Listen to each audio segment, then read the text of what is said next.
Hola, nens! Avui toca explicar una mica la diferència entre llegenda i rondalla. Començarem per la rondalla. La rondalla normalment és una narració, això vol dir que és com un conte, i transmet valors. Es traspassa de generació en generació oralment i té fets imaginaris. Dos exemples són la Caputxeta Vermella i els Tres Porquets.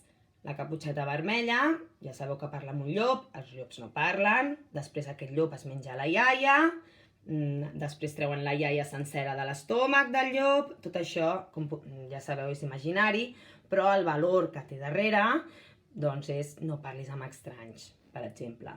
Els Tres Porquets són tres germans i tots tres es volen fer una casa. El valor d'aquest conte seria fer les coses a poc i bé, com fa el germà gran, que fa la seva casa amb maons i gràcies a això es salven del llop. I aquí tenim la llegenda. La llegenda normalment és un relat verídic, és a dir, explica una història, es localitza en un espai en un temps concret, és a dir, pot ser l'edat mitjana, solen aparèixer castells, camps, cases aïllades enmig del bosc, i el personatge és molt concret i és real, com la que tothom coneix, és la de Sant Jordi. Per què us explico això?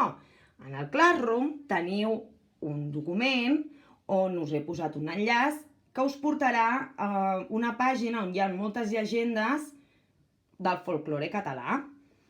No cal que les traieu d'allà, les llegendes, però haureu de buscar una llegenda que no sigui Sant Jordi, evidentemente, por favor, i l'haureu de memoritzar i explicar oralment.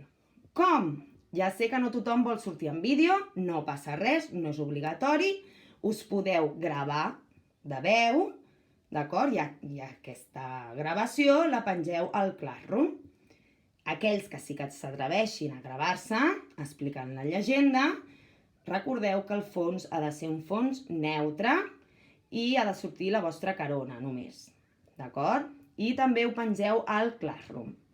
Molt bé, nois, doncs aquesta és la feina d'aquesta setmana. Que vagi bé!